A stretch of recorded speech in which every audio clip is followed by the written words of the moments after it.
Ok, muito boa tarde. Aqui no Brasil são 16 horas e 5 minutos. Seja muito bem-vindo, cada um de vocês, nessa aula de número 7 de soteriologia. Muito bem-vindos, irmãos da África, de Moçambique e também os irmãos do Brasil. Agora nós temos duas irmãs angolanas de Angola, também aqui mora no Brasil, fazendo parte dessas aulas também. Sejam muito bem-vindos a todos. E realmente é um privilégio que nós temos, como filhos de Deus, poder abrir a palavra de Deus e poder pensar com Deus, e alimentando a nossa fé e, ao mesmo tempo, na certeza de que aquele que fez a promessa, ele é fiel. E em breve, Jesus voltará. Jesus virá. E todos aqueles que amam a vinda de Jesus serão galardoados. Nós vamos ver nessa aula de hoje um pouco sobre isto. Então, seja muito bem-vindo a todos. E para iniciarmos, vamos orar para iniciarmos essa aula de número 7. Amém? Ok. Precioso Pai, em nome de Jesus, muito obrigado por esse dia. Em nome de Jesus, obrigado por sua presença em nossas vidas.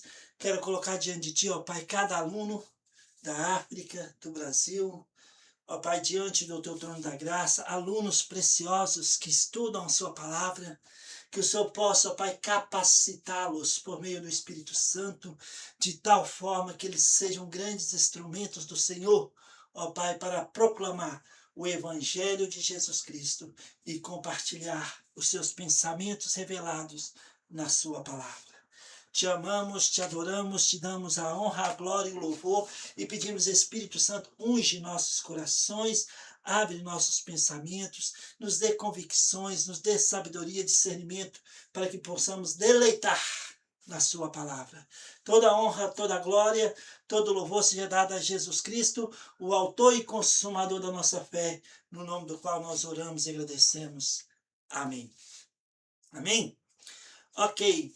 Então, para nós iniciarmos essa aula de número 7 de soteriologia, tem aqui 3 perguntas de irmãos de Moçambique, e eu vou responder essas 3 perguntas agora, pela graça de Deus, e nós vamos compartilhar a aula número 7, amém? Só vou apagar aqui, porque eu vou precisar usar o quadro, Essas 3 perguntas dos irmãos de Moçambique. A primeira pergunta, é de um irmão moçambicano, e ele fala o seguinte. Eu vou ler a pergunta para os irmãos, para que todos possam desfrutar também desse tempo de perguntas e respostas, amém? Ele fala o seguinte: na aula de soteriologia, tivemos uma passagem bíblica dizendo que seremos julgados na igreja após 7 anos da tribulação e arrebatamento, que seremos julgados de acordo com os nossos pecados. Mas na aula de doutrina prática, tivemos algo que contradiz, dizendo: Deus não vai nos fazer lembrar dos nossos pecados. Então eu gostaria de saber se há alguma diferenciação ou se tem um ponto que eu estou deixando passar. Primeiro ponto aqui, eu já dei uma resposta rápida para o irmão, é que é o seguinte: não há contradição nenhuma sobre a doutrina prática que vocês estão estudando, sobre o que eu falei. Quando eu falei sobre a ressurreição, da vida e da morte, eu estava respondendo a pergunta de um irmão. E outra pessoa, outra aluna, fez uma pergunta sobre a questão dos pecados que, no diante do trono branco, seriam expostos, como seria aquilo, como a pessoa ia ficar diante do Senhor. E eu falei que o trono branco não tem nada a ver com a salvação, mas sim galardões. E ali no trono branco serão julgadas as nossas obras, quer boas, quer más. Então a questão, no primeiro ponto, que é que a questão do pecado, irmão, foi resolvida na cruz do Calvário. Os nossos pecados não podem e não poderão nos separar de Deus. Ele morreu pelos pecados do mundo inteiro. 1 João capítulo 2, versículo 2. A questão do pecado foi resolvida na cruz. Deus disse em Isaías 43, 25, dos seus pecados não lembro mais. Não lembro mais. E mais, em Hebreus capítulo 8, versículo 12, a mesma frase de Isaías 43, 25. Dos seus pecados não lembro mais. Jesus pagou um preço alto pelos nossos pecados. Nós temos falado em todas as aulas. Nas 6 últimas aulas eu tenho falado sobre isso. A questão do pecado foi resolvida na cruz. Tanto dista o Oriente do Ocidente, assim o Senhor afastou de nós as nossas transgressões. Miqueias 6, 18, todos os nossos pecados foram lançados nas profundezas do mar. Então, a obra está consumada. Então, o trono branco, o trono branco é outra coisa. O Bema, o tribunal de Cristo, serão julgadas as obras dos crentes. As obras feitas na carne e as obras feitas no Espírito. Vou explicar um pouco melhor sobre isso nessa resposta. Então, a questão do pecado não resolve, já está resolvido na cruz. Deus não lembra mais dos nossos pecados. O que vai ser julgado no tribunal de Cristo, no Bema, viu, irmão? Se eu falei aqui, trono branco é lá no final do milênio. O Bema acontece após o arrebatamento da igreja. Eu vou mostrar para vocês aqui, que é outra pergunta do outro irmão. Todas as 3 perguntas estão associadas ao mesmo tema. Então, a questão dos pecados já foram resolvidas. O Bema, não é o julgamento do Bema, das obras do crente, não é para gerar condenação. Não. Ali está falando de galardões. O Bema é um tribunal onde o juiz, por exemplo, o nome do Bema foi usado também quando Herodes fez um grande ginásio, em Cesareia, e no final tinha um trono que premiava os vencedores, premiava todos aqueles que tinham participado daquele esporte. Então, aí era dado o nome de Bema. Então, o Bema não é um juiz de condenação, mas de galardões. Agora tem os galardões feitos na carne e os galardões feitos no Espírito. Eu vou falar com os irmãos mais sobre isso. Então, a questão do pecado foi resolvida no Calvário. A questão ali do julgamento branco, do julgamento do Bema, julgamento no Bema, que é o tribunal de Cristo, serão julgadas as nossas obras, feitas no Espírito ou na carne. E tem os 3 galardões para aqueles que foram feitos no Espírito: ouro, pedra preciosa e prata. E 3 para aqueles que foram feitos na carne: palha, feno e madeira. E vão passar pelo fogo. E o fogo provará. E o que queimou, cinza. Mas o que ficou, nós vamos colocar diante daquele que é digno de receber a honra, a glória e o louvor, agora e eternamente. E seu nome é Jesus Cristo. Então, entendeu a questão dos pecados? Já foram resolvidas. Aqui não está sendo julgados os nossos pecados. No Bema, não será julgado os nossos pecados, mas sim as nossas obras. Que as que foram feitas na carne, claro, foi feita contra a vontade de Deus, então é pecado. Mas não é o pecado que está sendo julgado, mas sim as nossas obras. Porque o pecador já foi julgado. Onde? Na cruz do Calvário. Todos os pecados já foram julgados e condenados em Jesus Cristo. Dos seus pecados, não lembro mais. Então, o julgamento das obras do crente, conhecida como Tribunal de Cristo, ou Bema, ou bema no grego, não será no final da tribulação, viu, irmão? Como você colocou aqui, ó, na pergunta. Né? A passagem bíblica dizendo serem julgados após 7 anos de tribulação. Não. O bema, o tribunal de Cristo, acontecerá logo após o arrebatamento da igreja. Né? Logo após o arrebatamento da igreja. Né? Esse evento, o bema, o tribunal de Cristo, sucede imediatamente depois do arrebatamento da igreja, da esfera da terra. As recompensas estão associadas com a ressurreição. Em Lucas capítulo 14, versículo 14, vou ler para os irmãos. Lucas capítulo 14, versículo 14, está escrito. Vamos lá, Lucas 14, versículo 14.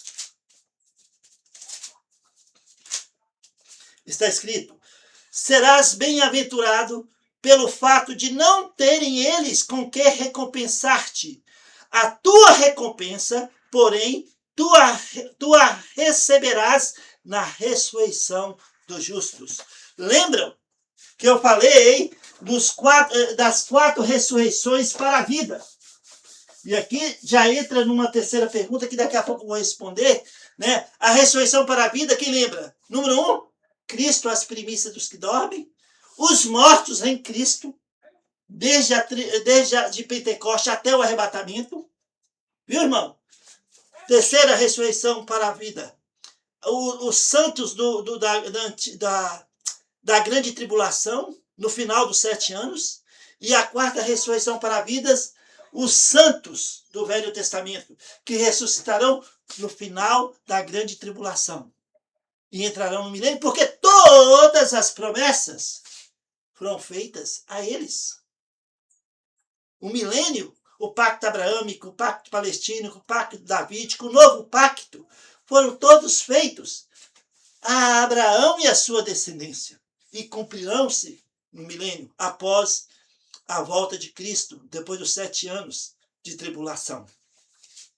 Então, para nós entendermos, aqui, Lucas 14, 14, né, serás bem-aventurado pelo fato de não terem eles com que recompensar-te. A tua recompensa, porém, tu as receberás na ressurreição dos justos. Então, logo após a ressurreição, logo após o arrebatamento da igreja, os mortos em Cristo ressuscitarão, encontrarão com o Senhor nos ares, e nós, os vivos, 1 Tessalonicenses capítulo 4, versículo 10 a 18, nós, os vivos, seremos arrebatados, encontraremos com o Senhor nos ares. E sabe, logo após o arrebatamento, terá o tribunal de Cristo, o bema, o julgamento das obras do crente. Viu? Ali no tribunal de Cristo serão julgadas as obras do crentes, seja elas boas ou não, serão julgadas após o arrebatamento da igreja. Então, e o lugar do bema, né, é nos céus, logo após o arrebatamento. Né? E quem participarão do bema de Cristo? Somente o crente pode ter uma casa celestial, somente o crente vai ser julgado ali no tribunal de Cristo, de Pentecostes até o arrebatamento. Eu vou falar mais sobre isso daqui a pouco. Amém? Mas, voltando aqui, o julgamento, né, das obras do crente, conhecido como o tribunal de Cristo, ou bema, no grego, né, é o momento em que os salvos prestarão contas das suas ações após a convenção. Não para a condenação, mas para a recompensa. Como está escrito em 2 Coríntios capítulo 5, versículo 10. Os galardões serão ouro, pedra preciosa e prata, obras feitas na fé, madeira, feno e palha, obras feitas na carne. 1 Coríntios capítulo 3, versículo 10 e 17. E o momento, né, será após o arrebatamento da igreja. E vai ocorrer nos céus, logo após o arrebatamento. O propósito não é um julgamento para condenação, salvação ou perdição, mas sim uma avaliação da fidelidade do crente para a atribuição de recompensas, galardões. O critério: as obras serão provadas, sendo considerado o que foi feito para o reino de Deus, qualidade, não apenas quantidade. É uma diferença fundamental que nós precisamos considerar, é que não confundir o Bema, Tribunal de Cristo, com o grande trono branco, que acontecerá no final do milênio. O Bema é o julgamento das obras do crente. O trono branco é o julgamento de todos perdidos, de todas as épocas, no final do milênio. E tem uma pergunta associada ao trono branco, que eu vou falar daqui a pouco também, né? Então, respondendo a pergunta da primeira pergunta, né? Não, a questão dos pecados foram resolvidos na cruz. O Bema, o Tribunal de Cristo, serão julgadas as nossas obras, seja feita na carne ou no espírito. Só para vocês entenderem, meus amados irmãos, né? Os galardões, né? Talvez você nunca ouviu isso, ou talvez já ouviu, né? Que nós teremos lá nos céus. Por exemplo, todas as obras que nós fizemos na fé, né?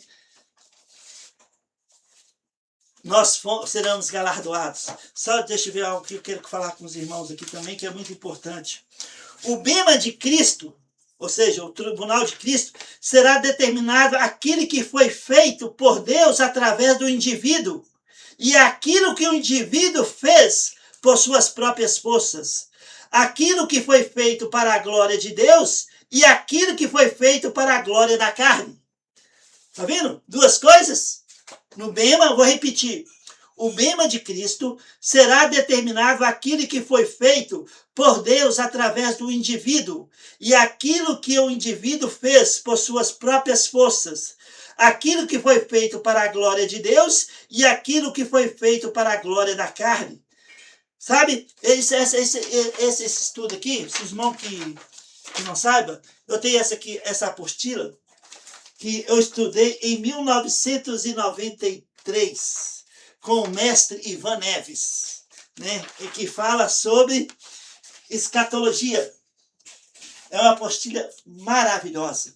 E esse foi o meu mestre na palavra, Ivan Neves, e essa frase é dele, né, que no dia no Bema, no Bema de Cristo será determinado aquilo que foi feito por Deus através de nós. E aquilo que nós fizemos por nossas próprias forças. De novo, aquilo que foi feito para a glória de Deus ou aquilo que foi feito para a glória da carne. Então, para a glória de Deus, ouro, pedra preciosa e prata. Para a glória da carne, madeira, feno e palha. E vão passar pelo fogo. E os galardões, uma coroa incorruptível,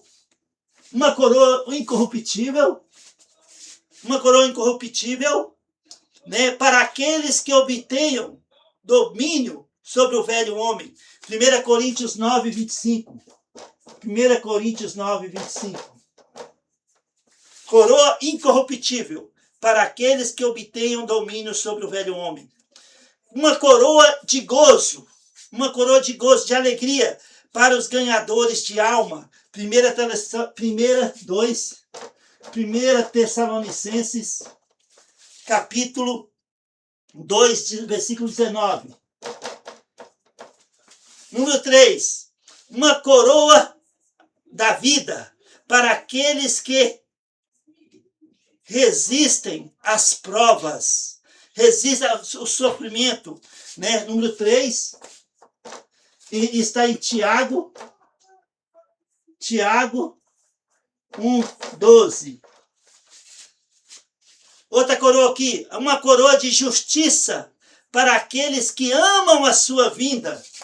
4. Coroa de justiça para aqueles que amam a sua vida. 2 Timóteo, capítulo 4, versículo 8. Uma coroa de glória pela disposição de apacentar o rebanho de Deus. 1 Pedro 5:4.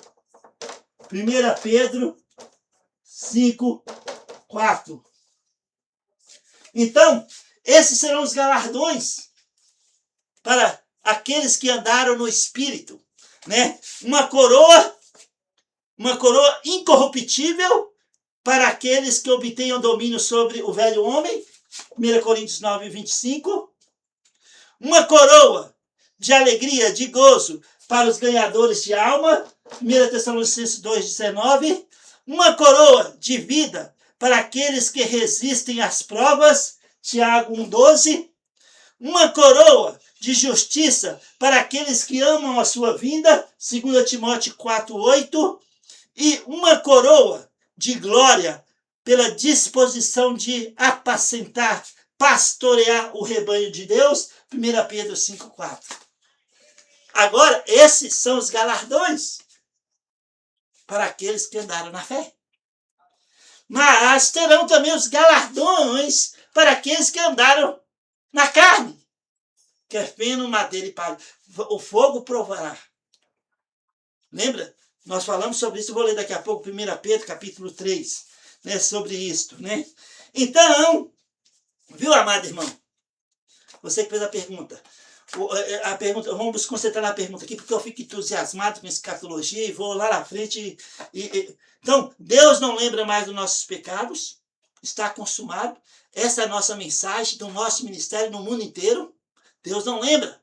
Não há mais condenação para os que estão em Cristo Jesus. Não há mais culpa. Já está. Dentro dessa pergunta, né, acontecerá o bema, o julgamento das obras do crente. Após o arrebatamento da igreja, imediatamente o arrebatamento da igreja, serão julgadas as obras do crente, as que andaram no espírito e as que andaram na carne. Então, essa é a pergunta do irmão. Eu espero que eu tenha respondido. Ok? A segunda pergunta do irmão, de outro irmão, é o seguinte, que está associada a essa... Vou apagar aqui, tá? Está associada a esse tema também. Vamos lá. Talvez tenha sido até o mesmo irmão que fez a pergunta. Né? A segunda pergunta é, o bema, o julgamento do trono de Cristo, o bema, será julgado os santos do Velho Testamento e os da grande tribulação? Essa é a pergunta. Não. O bema, apenas os crentes salvos de Pentecostes até o arrebatamento da igreja. E vai acontecer imediatamente o arrebatamento da igreja. Né? Então, respondendo à sua pergunta, o julgamento, recompensa, né? Embora o tribunal de Cristo, em 2 Coríntios 5,10, seja primariamente focado na igreja, nos crentes pós-Pentecostes, após o arrebatamento, a Bíblia ensina que todos os justos serão recompensados pelas suas obras de fé.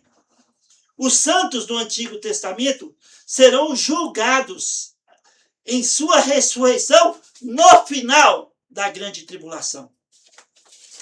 Aqui. A obra consumada, lembra? Aí, 50 dias após a ressurreição de Jesus dentre os mortos, as primícias, lá no Monte das Oliveiras, ele subiu aos céus, à vista de mais de 500 pessoas. Dessa mesma forma, ele voltará. Zacarias, capítulo 12, 14, fala que ele vai voltar e pôr seus pés no Monte das Oliveiras. Mas antes, 7 anos antes, ele vai encontrar com a igreja gloriosa nos ares. Então, teve a crucificação, 50 dias depois, começou o tempo da graça, ou o tempo da igreja. Vou pôr aqui. E esse tempo vai chegar no final, quando Jesus arrebatar a sua igreja. Aí Jesus arrebatou a igreja, enquanto aqui na terra terão 7 anos da grande tribulação, ou porque GT, nos céus, tem os acontecimentos aqui nos céus. Aqui, imediatamente, o Bema,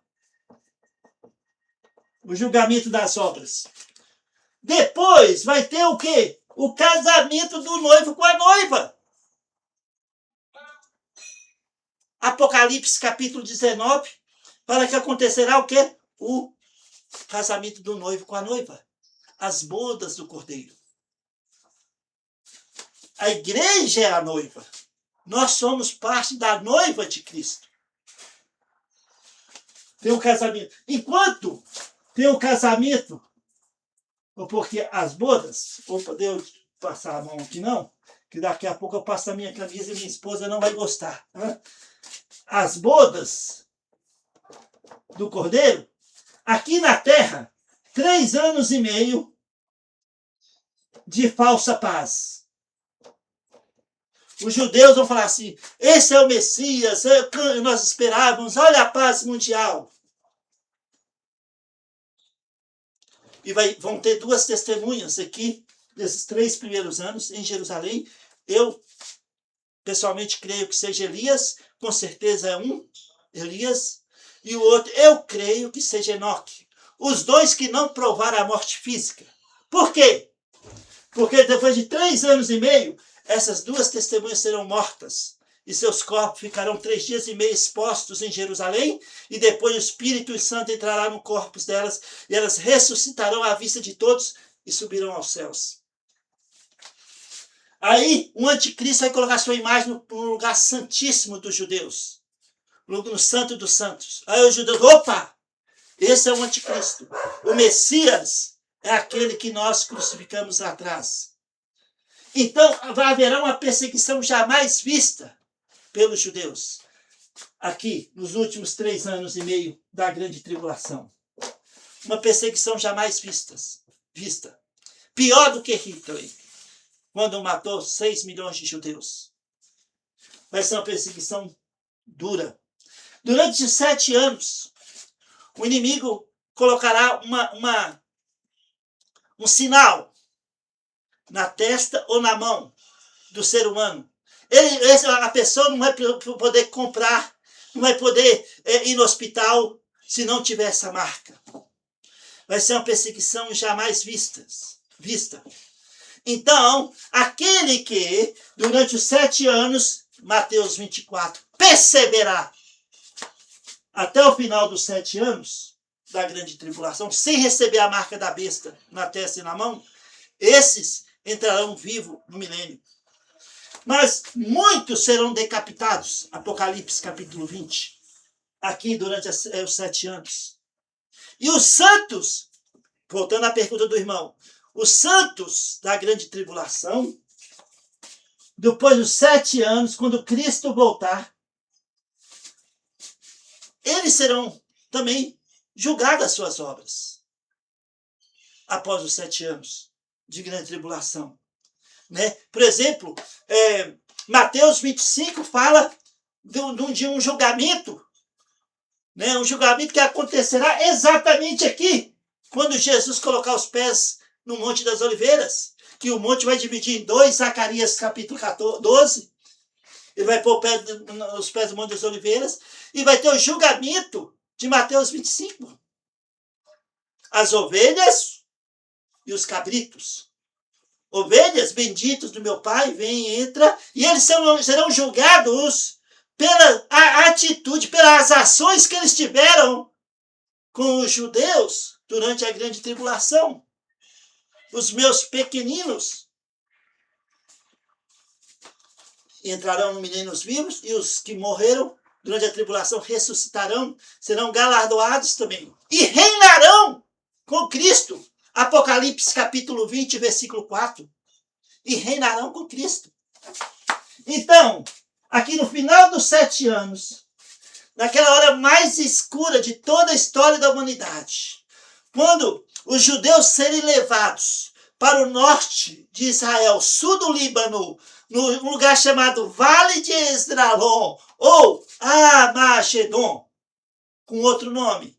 Os judeus serão cercados por Reino Norte, Rússia, Reino Sul, China, Liga Árabe, de um lado, e União Europeia, do outro, para ser exterminados da face da terra. Os judeus olharão para um lado exército, para o outro exército, não tem lugar para fugir para a terra. Só tem um lugar para eles olharem para cima. E eles dirão, bendito que vem em nome do Senhor.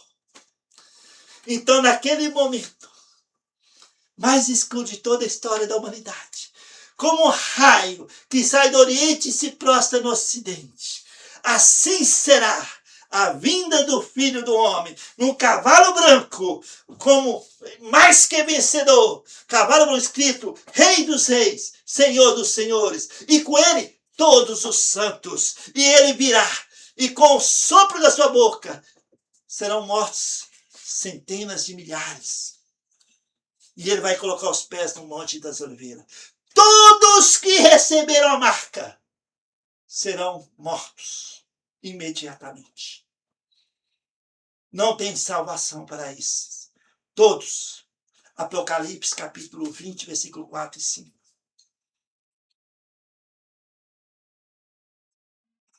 Então, as obras dos santos da grande tribulação serão julgadas no final dos 7 anos. E a pergunta do irmão, e as obras dos santos do Velho Testamento, quando serão julgadas? Também no final da grande tribulação, para eles entrar no milênio. Em Ezequiel capítulo 20, versículo 37 e 38, olha o que está escrito. Lembra que Ezequiel, capítulo 20 até capítulo 36, antecede, são acontecimentos que antecedem o reino mileniar. A partir do capítulo 37 de Ezequiel, está tratando do reino de 1000 anos. Você vai ver ali Davi vivo, Davi vivo, lá, exercendo um papel como príncipe em Israel. Vocês vão ver os filhos de Zadok, aquele mesmo que coroou Salomão, rei de Israel, trabalhando no templo. Os sacrifícios do milênio não serão para perdoar pecados. Viu, irmão, que fez a primeira pergunta? Porque nenhum sacrifício poderá substituir aquele feito por Jesus na cruz do Calvário. Então, no milênio, o sacrifício será como a ceia para nós hoje. Um memorial da oferta e do ofertante, Jesus Cristo, que pagou um preço alto pelos nossos pecados. Então, aqui tem Ezequiel capítulo 20, que antecede o milênio. Versículo 20, versículo 37 e 38 está escrito. Vou pegar aqui para os irmãos. Far-vos-ei passar debaixo do meu cajado, e vos sujeitarei à disciplina da aliança. Separarei dentre vós os rebeldes, os que transgrediram contra mim da terra das suas moradas, e os farei sair, mas não entrarão na terra de Israel, e sabereis que eu sou Deus. Então, Deus é para fazer passar pelo cajado de disciplina. Eles serão julgados, e eles serão galardoados também. Serão galardoados. Apocalipse 22, versículo 12. E eis que venho sem demora, e comigo está o galardão que tenho para retribuir a cada um segundo as suas obras.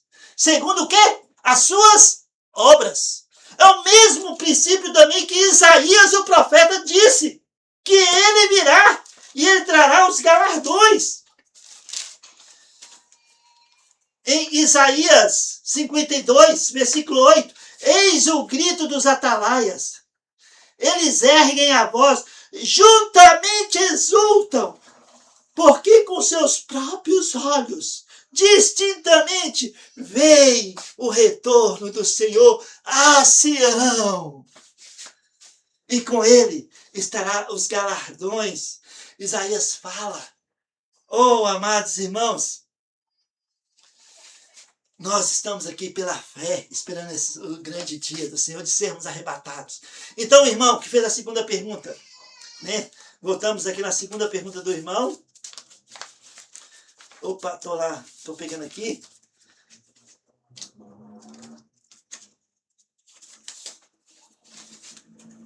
O bema serão julgados os santos do Velho Testamento e da grande tribulação? Não.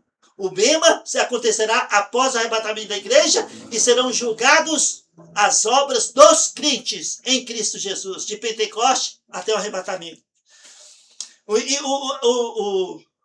Os santos da grande tribulação e os santos do Velho Testamento serão julgados no final da grande tribulação e eles entrarão no milênio e reinarão com Cristo durante 1000 anos. Apocalipse 20, versículo 4 e 5. Então, amados irmãos, os santos do Antigo Testamento serão julgados e recompensados no contexto da primeira ressurreição. Lembra a primeira ressurreição de Daniel 12, que eu falei aqui em umas aulas anteriores? Ressurreição para a vida, Cristo, a primícia dos que dormem, os mortos em Cristo, os mortos da grande tribulação e os mortos do Velho Testamento. Os mortos em Cristo, Cristo é a primícia dos que dormem, no terceiro dia após a crucificação, os mortos em Cristo no arrebatamento da igreja, os santos da grande tribulação no final da grande tribulação, os santos do Velho Testamento no final da grande tribulação. Amém? Então,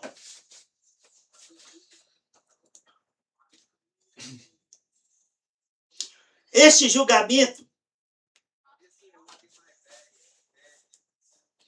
do Velho Testamento difere do tribunal de Cristo de 2 Coríntios 5,10, que ocorre no céu logo após o arrebatamento da igreja antes da tribulação. E já o de Mateus 25 acontecerá já no Monte das Oliveiras, em terra. A terceira pergunta do irmão. Espera aí, irmão, estamos indo, hein? A terceira pergunta.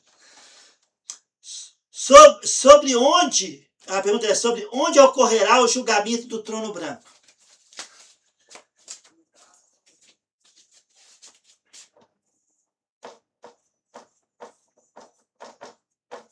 Mil anos. O reino mileniar. Lembra que os 7 anos, no momento que Jesus voltar, a igreja foi arrebatada, é como se esse tempo voltasse lá na 70ª semana de Daniel. De Daniel, capítulo 9, versículo 27. Aí começa os 7 anos. Jesus, depois de 7 anos, voltará na terra e pisará no Monte das Oliveiras. Depois da grande tribulação, os santos do Velho Testamento, todas as promessas, os pactos foram dados para eles. Pacto abraâmico, que tem a ver com descendente, todas as famílias da terra sendo abençoadas no descendente, tem a ver com a nação Israel, né? O pacto palestino tem a ver com a terra do Eufrates até o Egito, como está escrito em Gênesis capítulo 15, versículo 18, né? É o pacto davídico, né? Que foi feito com Davi, um rei, um trono, um reino, uma casa, todos esses pactos, e também o novo pacto, que está escrito em Ezequiel, cumprirão no final da tribulação, na entrada do milênio.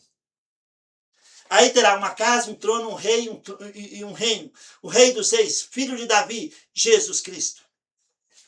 1000 anos aqui na terra. Depois dos 1000 anos,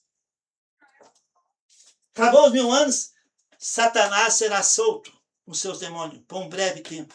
E eles vão sair por toda a terra e vão enganar miríades. E vão fazer uma grande batalha contra aquele que reina em Jerusalém. E Jesus prevalecerá. Vai prevalecer. E aí sim terá o julgamento do trono branco. Aqui, ó, irmão. Julgamento do trono branco. Ok, isso é o que eu encontrei na internet sobre julgamento do... Meu celular tá ouvindo aqui. O trono branco. Após os 1000 anos, o trono branco. Aí o irmão perguntou, onde ocorrerá onde vai acontecer? Bom, não vai ser na terra. Por que não nascer na terra? Porque o livro vai ser aberto. E aqueles que não tiverem seu nome escrito no livro da vida serão lançados no lago de fogo, e essa terra será varrida. Então, muitos dos estudiosos creem que esse julgamento será feito nos ares. Nos ares. Né? O julgamento do grande trono branco, descrito em Apocalipse 20, versículo 11 a 15, ocorrerá em um local indefinido, entre o céu e a terra, após o milênio. A Bíblia menciona que a terra e o céu fugirão da presença daquele que estava sentado no trono, indicando um cenário de colapso do universo atual e renovação. Alguns de nós cremos que será nas alturas, pairando sobre a terra, considerando a descrição de que não achou lugar para eles, de Apocalipse capítulo 20, versículo 11. O julgamento representa o fim da história humana como a conhecemos, precedendo a criação de um novo céu e uma nova terra.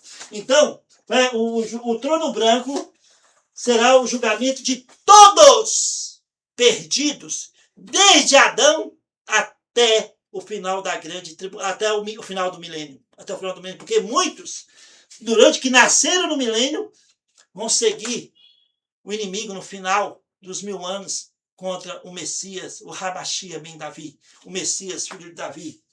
Então, irmão, respondendo essa pergunta, o trono branco acontecerá no final do milênio e provavelmente entre os céus e a terra, nos ares.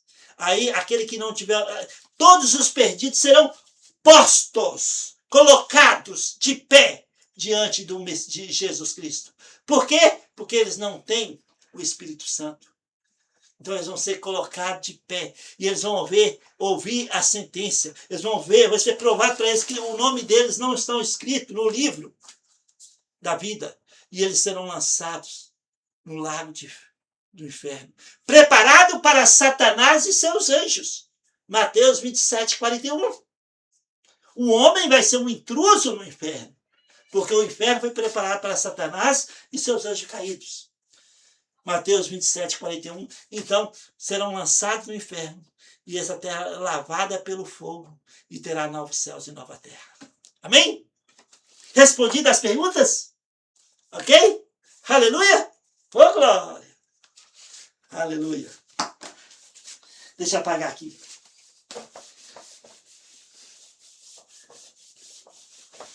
Irmãos, não atrapalha as perguntas, viu? Pelo contrário. Ajuda a gente, né? Porque eu amo quando tem a dúvida e a gente pode respondê-las com a palavra de Deus aberta. Então, seja muito bem-vindo, né? Todos nós que somos estudantes da palavra de Deus. Amém? Aula número 7. Agora nós vamos para a aula número 7.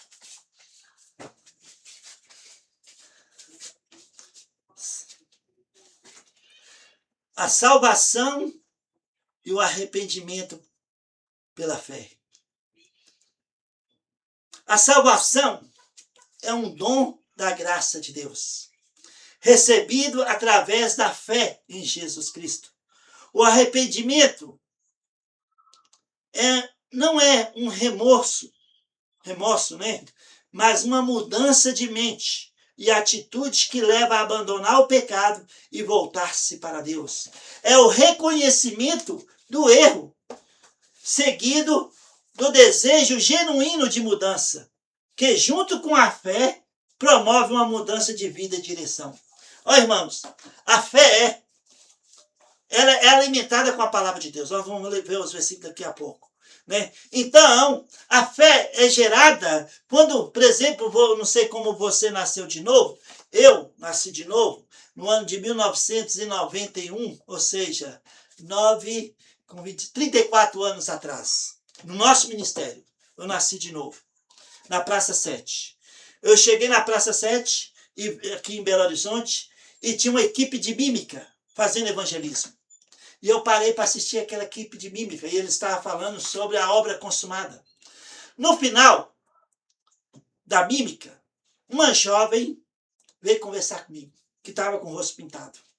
E ela falou comigo sobre a obra de Jesus no Calvário. Ela citou a palavra de Deus. Eu ouvi a palavra, né, daquela jovem que falou comigo. Ou seja, o Espírito Santo me convenceu do pecado, do juízo, da justiça, gerou fé em meu coração.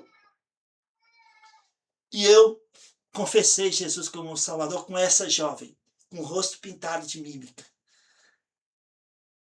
Eu recebi a Jesus como Salvador pessoal, confessando Ele como meu Senhor e Salvador. Eu nasci de novo.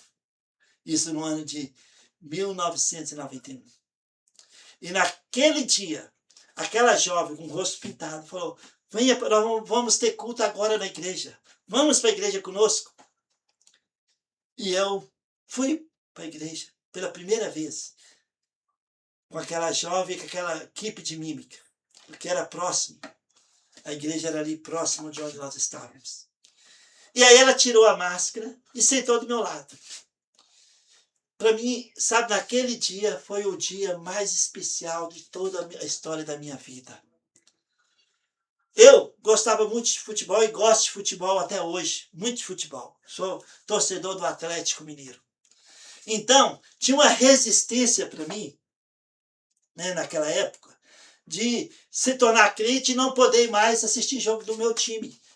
Então era uma barreira assim que impedia de todo jeito eu ouvir a palavra, de ir numa igreja de evangélicos, né? Aí aquele dia eu nasci de novo e eu fui para a igreja com essa jovem juntamente com a equipe de mímica. E aí o pastor, que era um americano, Mark Collett, ele do púlpito, ele falou assim: irmãos, ontem eu fui no estádio assistir o jogo do meu time, que é rival do meu. E foi jóia. Eu peguei naquele momento toda a barreira que tinha contra os evangélicos, caíram por terra. Todos caíram por terra. Aí eu dei ouvido ao que ele passou. Falei: uai, então eu posso ser um crente, um cristão, e poder assistir jogo do meu time? Era o que eu pensava. Porque eu achava que não podia. Então eu podia. Então mudou. Uma frase que o pastor falou, movido pelo Espírito Santo, tocou-me de tal forma que eu falei: vou ficar aqui. Assisti o culto, aí isso era um domingo, voltei na quarta-feira, voltei no domingo, e aquela jovem que me evangelizou, no futuro, ela tornou uma grande amiga minha. Fui para a escola bíblica, ela já era aluna da escola bíblica, e sabe o que aconteceu? Deus moveu a situação de tal forma que aquela jovem que falou comigo de Jesus tornou minha namorada, minha noiva, minha esposa. E hoje nós estamos com 32 anos de casamento. Irmãos, eu sou muito abençoado. Eu conheci Jesus. Deus levantou uma jovem para falar de Jesus comigo. Eu criei, eu acreditei, eu orei. E com aquela jovem que me evangelizou, Deus me deu como esposa e mãe dos meus filhos, e é uma bênção para a minha vida. 32 anos de casamento. Uau! E sabe uma coisa? Cada dia ela está mais linda, e eu cada dia mais apaixonado. Oh, homem abençoado! Oh, glória! Oh, aleluia! Amém? Aleluia! Então, a fé é alimentada com a palavra de Deus. Por isso, toda sexta-feira eu estou na praça pregando o evangelho. Toda sexta-feira. Pregando a palavra de Deus. E muitos têm orado conosco para receber Jesus como Salvador, Senhor e Salvador. Então, a fé é gerada pela pregação da palavra de Deus.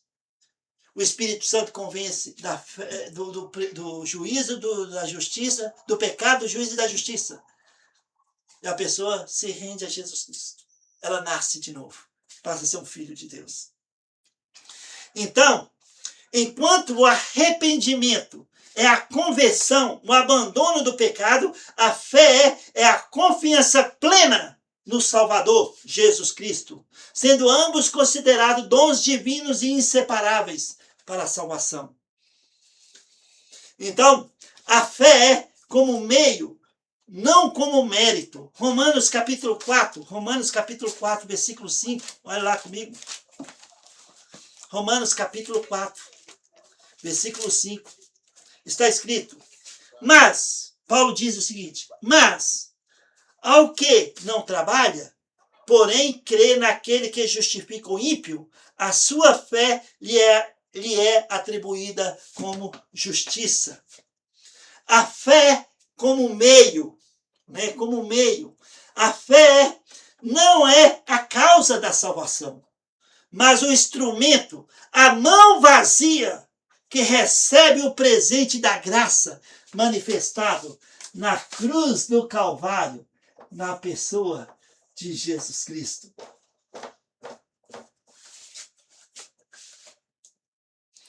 A fé é o meio pelo qual nos unimos a Cristo e à justiça que ele já conquistou na cruz do Calvário. E o Espírito Santo é o agente que nos convence e gera essa fé em nossos corações. Por isso, quando nós compartilhamos o Evangelho, nós não estamos tentando convencer as pessoas. Este é um trabalho do Espírito Santo. Nós só compartilhamos o amor e a palavra de Deus, a graça revelada na cruz. A fé não é mérito. Nós já falamos sobre isso. Paulo enfatiza aquele que não trabalha, ou seja, quem para de tentar conquistar a salvação por méritos próprios. A fé não é uma obra superior que merece a recompensa da salvação. É justamente o reconhecimento de que não temos méritos, confiando apenas no perdão manifestado, revelado, consumado na cruz do Calvário, na pessoa de Jesus Cristo. A justificação do ímpio. Deus justifica, declara justo quem por si mesmo não é justo. A justiça é imputada, ou creditada, ou transferida de Cristo para nós. É a justiça de Cristo para nós. Não é produzida por nós.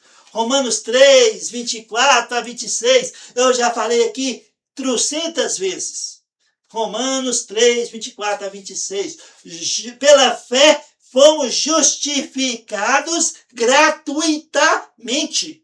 Pela fé fomos justificados gratuitamente. Romanos 3, 24 a 26. Pela fé no sangue de Cristo, fomos justificados gratuitamente. Pela fé no sangue de Jesus, fomos justificados gratuitamente. Você vai dormir hoje e vai sonhar com a minha voz. Pela fé no sangue de Jesus, fomos justificados gratuitamente. Uau!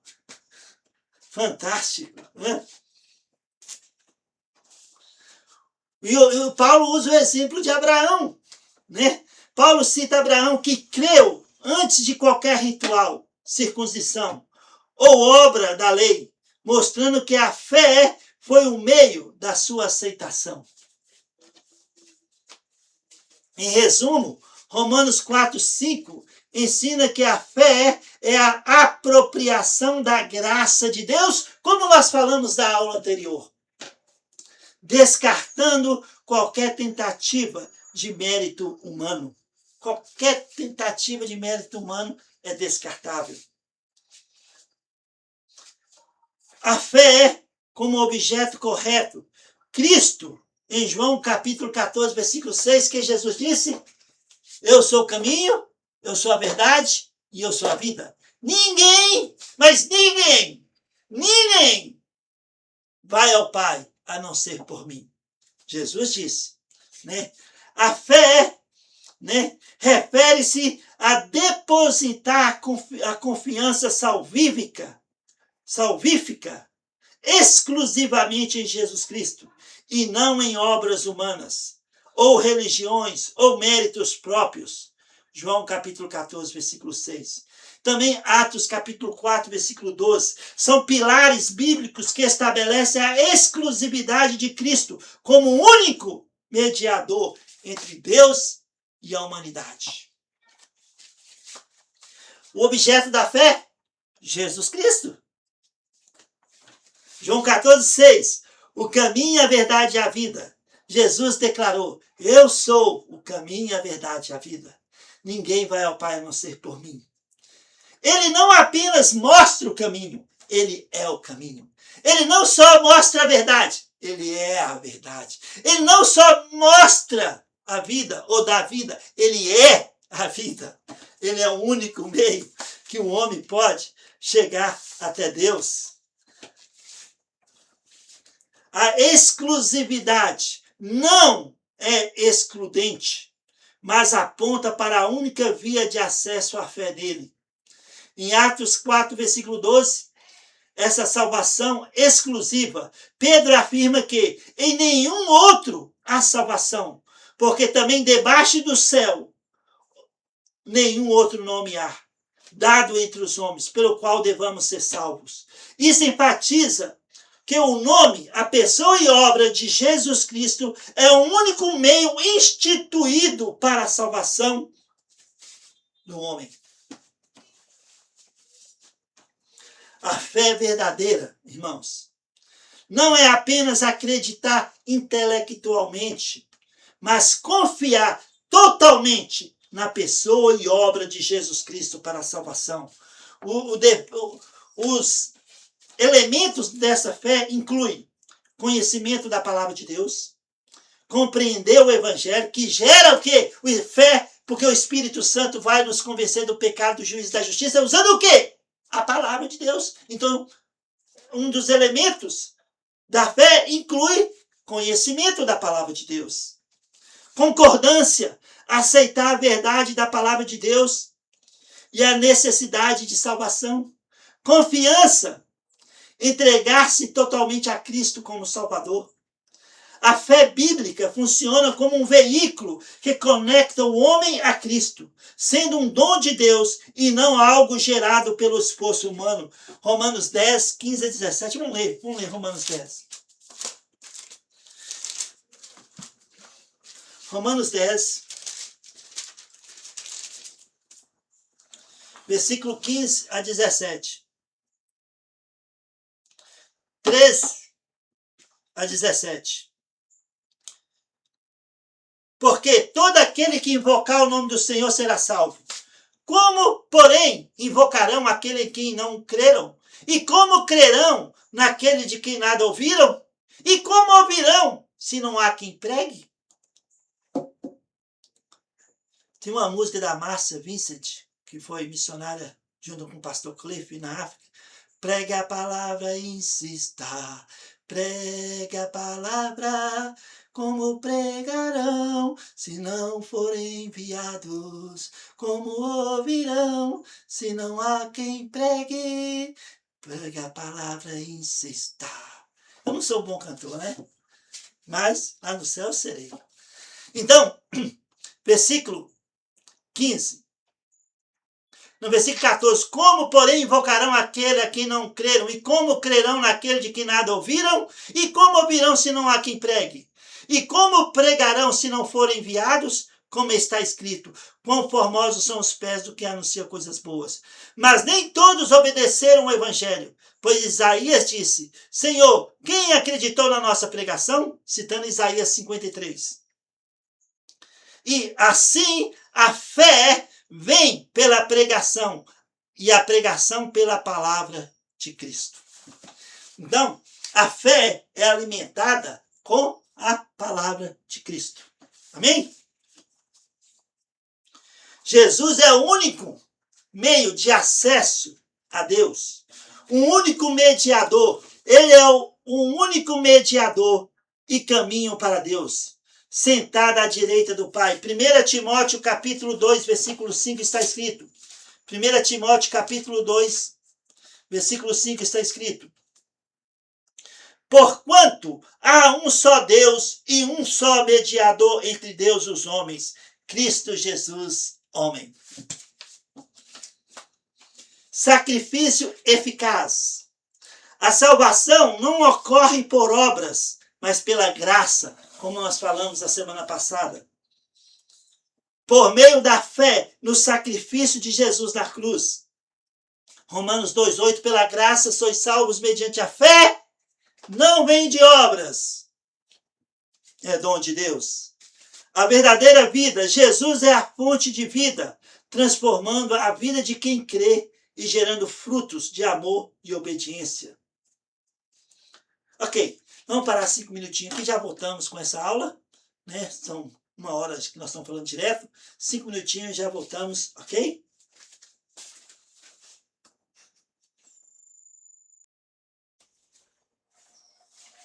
Ok, voltando aqui para a segunda parte da nossa aula. Uau! Então, esse ponto, Jesus é o caminho, a verdade e a vida. Ou seja, o único caminho, a única verdade e o único meio que o homem tem para chegar até Deus. Jesus Cristo. Ele é o único mediador entre homem e Deus. Não tem Maria, não tem outros santos. O único mediador é Jesus Cristo. Único, único. Então, a verdadeira vida de Jesus é a fonte de vida, transformando a vida de quem crê e gerando frutos de amor e obediência à sua palavra. E nós sabemos, a obediência não é um requisito para a salvação. Nós estamos vendo aqui que não é por méritos humanos. A obediência à palavra de Deus é que gera galardões para nós. Ouro, pedra preciosa e prata. Amém? Arrependimento como mudança de mente. Atos capítulo 20. Olha comigo, Atos capítulo 20. Atos capítulo 20. Atos capítulo 20. Versículo 21. Está escrito: testificando tanto a judeus como a gregos o arrependimento para com Deus e a fé em nosso Senhor Jesus Cristo. O arrependimento e a fé em nosso Senhor Jesus Cristo. Então, arrependimento é uma mudança de mente. É uma mudança assim de 360 graus. Você estava caminhando para cá e de repente você, volta para cá, caminhando à luz da palavra de Deus. Né? Então, nós podemos viver hoje com Deus no dia a dia. Por quê? Porque nós temos a palavra que é o quê? O nosso manual de vida, para que nós possamos ouvir a palavra de Deus. E aí há uma atitude de obediência à palavra de Deus que gera galardões para cada um de nós. Então, o arrependimento é apresentado por Paulo, né, como uma mudança de mente. Essa palavra metanoia, né, é a mudança de mente e de direção, voltando-se para Deus com fé em Jesus Cristo.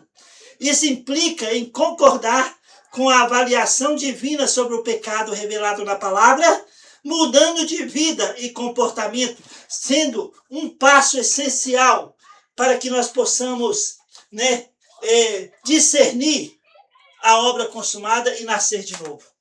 Né? Não é o meio, a obediência. É como nós desfrutamos das promessas de Deus para as nossas vidas, andando pela fé. Nós obedecemos pela fé. Por isso, Romanos 6:4, parte B, para que nós pudéssemos andar em novidade de vida. Novidade, no grego, dá o sentido de uma vida nova, de qualidade diferente da vida que nós andávamos anteriormente. E como nós podemos andar em novidade de vida? Abrindo a palavra. O Espírito Santo nos dá discernimento, e aí se nós obedecemos e desfrutamos das promessas de Deus. Pela fé, Então o arrependimento é uma mudança de mente. 360 graus, voltar-se para Deus. Não é apenas abandonar o pecado, mas converter-se para um novo rumo, passando a viver de acordo com a vontade de Deus. E assim, Romanos 12, 1 e 2. Né? Quem está escrito em Romanos 12, 1 e 2? Rogo-vos, pois, irmãos, pelas misericórdias de Deus, que apresenteis o vosso corpo por sacrifício vivo, santo e agradável a Deus, que é o vosso culto racional. E não vos conformeis com este século, mas transformai-vos pela renovação da vossa mente, para que experimenteis qual seja a boa, agradável e perfeita vontade de Deus. Vontade de Deus. Então, a fé em Jesus Cristo nos faz ter essa atitude de 360 graus, voltar para Deus e andar em novidade de vida. Paulo enfatiza que essa mudança de mente caminha junto com a fé no Senhor Jesus, sendo as duas faces da convenção. Quando nós convertemos em áreas das nossas vidas, porque a palavra de Deus foi lá, como está escrito em Hebreus, capítulo 4, ela foi lá e dividiu alma e espírito, foi lá na medula e dividiu alma e espírito, como uma espada, e nos faz andar em novidade de vida. E essa é a mensagem universal, né? O ensino de Paulo era direcionado tanto a judeus como a gregos, demonstrando que essa necessidade de transformação é universal, um arrependimento genuíno. Segundo esse contexto, é um gerador de mudança de vida, onde a pessoa abandona práticas iníquas e adota um novo estilo de vida baseado na fé. A fé, como eu já falei diversas vezes, alimentada com a palavra de Deus. Amém? A fé como dom de Deus. Filipenses capítulo 1. Olha comigo, Filipenses capítulo 1. Filipenses capítulo 1, versículo 29, está escrito: porque vos foi concedida a graça de padecerdes por Cristo, e não somente de crerdes nele. Olha, esse versículo é profundo, né? Aqui em Filipenses 1, 29, ensina que a fé não é uma conquista humana, mas um dom gracioso de Deus, concedido para crer em Cristo e também para sofrer por ele. Paulo destaca que suportar aflições por amor a Cristo é um privilégio dado por Deus, transformando a perseguição em uma prova de salvação e fé genuína. O que Jesus disse em João 16:33? João 16:33, Jesus diz: no mundo passareis por aflições, mas tende bom ânimo, eu venci o mundo. Tiago, capítulo 1, versículo 12, né? Tiago, capítulo 1, versículo 12, está escrito: bem-aventurado o homem que suporta com perseverança a provação, porque depois de ter sido aprovado, receberá a coroa da vida, a qual o Senhor prometeu aos que o amam. Amém? Então,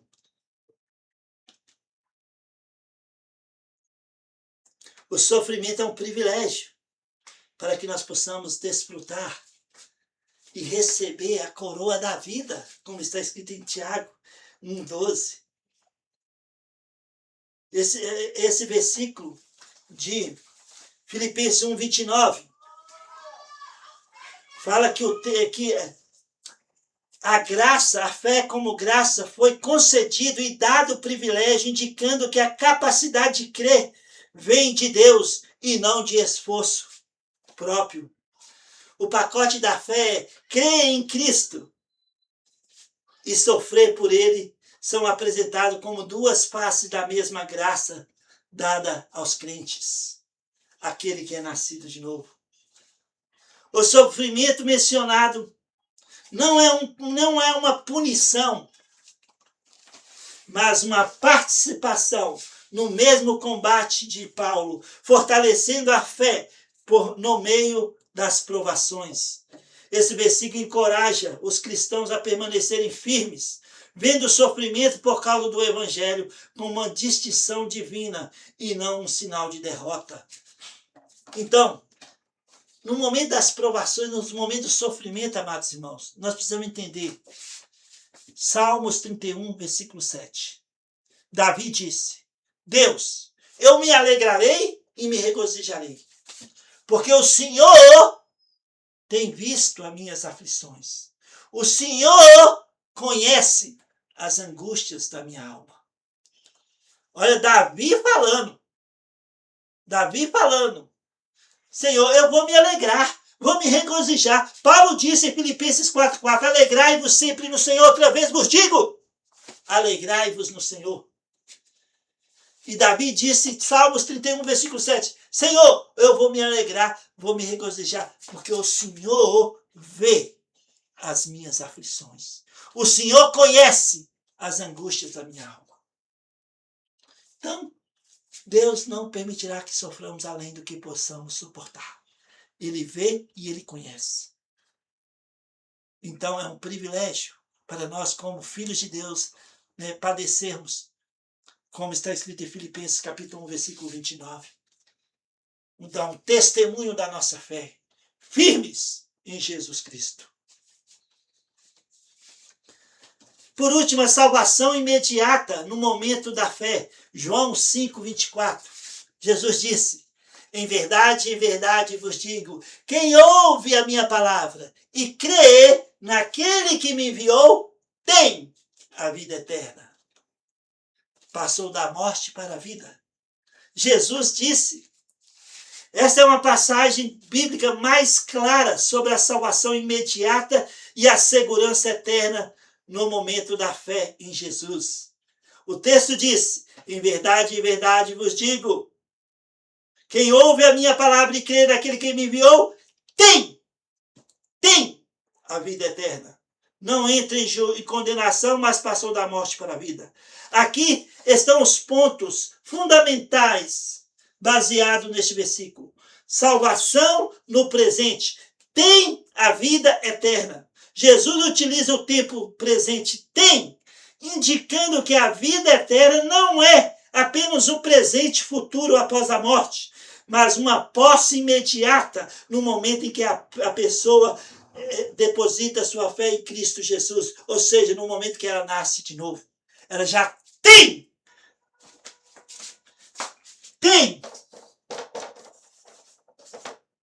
a vida eterna. Tem. Irmãos, tem.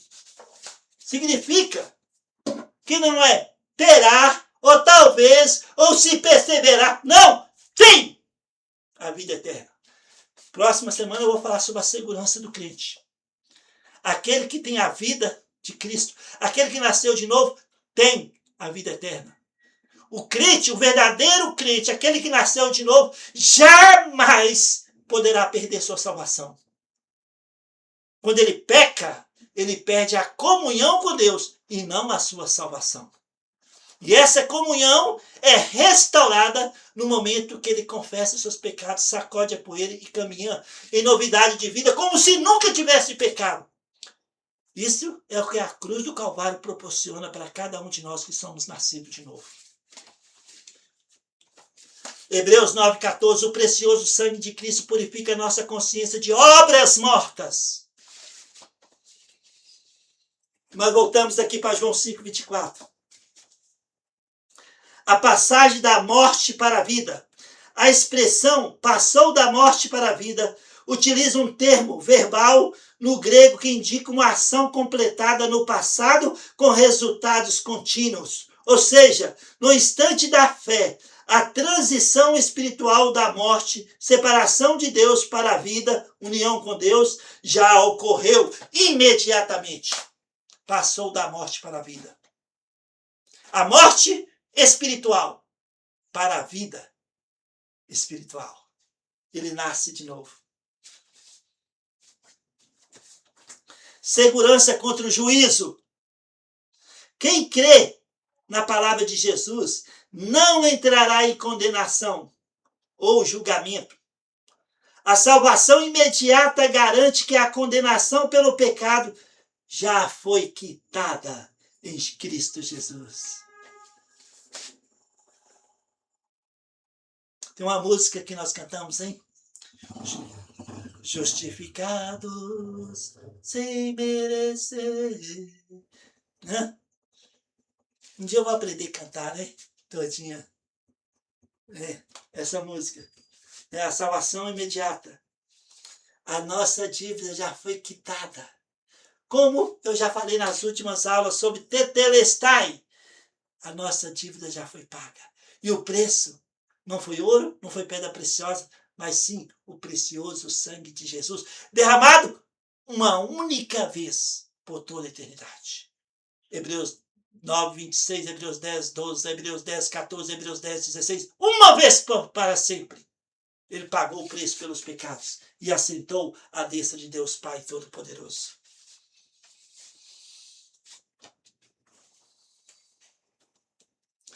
Então, quem crê na palavra, não há mais condenação.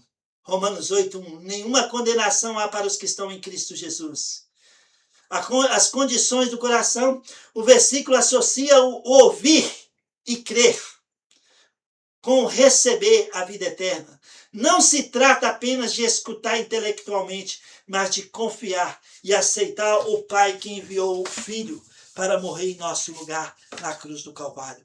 Em resumo, João 5, 24, ensina que a fé genuína em Jesus resulta em um estado imediato de salvação, segurança e vida eterna, sem necessidade de esperar até o julgamento final para saber que foi salvo. Então, a obra está consumada. Jesus diz: em verdade vos digo, quem ouve a minha palavra e crê naquele que me enviou, não perecerá, mas passou da morte para a vida e tem a vida eterna, Paulo disse em Romanos 10, 9, se com a tua boca confessar Jesus como Senhor e em teu coração crer que Deus o ressuscitou dentre os mortos, será salvo, será, tá o verbo afirmativo, será salvo, não está falando talvez ou provavelmente, será, é imediata, como João 5, 24, tem a vida eterna. 1 João capítulo 5, versículo 11 a 13. 1 João capítulo 5, versículo 11 a 13. Quem tem o Filho tem a vida. Quem não tem o Filho não tem a vida. Essas coisas vos escrevi para que saibais que tendes a vida eterna. Se é eterna, é eterna. Não é talvez, não é provavelmente, ou... tem a vida eterna. Jesus disse. Amém? Então, amados irmãos, nós vamos parar por aqui por enquanto. Ok? Nessa aula número 7 de soteriologia, nós respondemos as 3 perguntas dos irmãos, falamos sobre a salvação e arrependimento e fé, falamos sobre a fé no aspecto correto, Cristo, é o caminho, a verdade e a vida. Nós falamos também sobre o arrependimento como mudança de mente, também falamos sobre a fé como dom de Deus e salvação imediata no momento da fé. No momento que nós nascemos de novo, fomos salvos eternamente. Amém? Aleluia!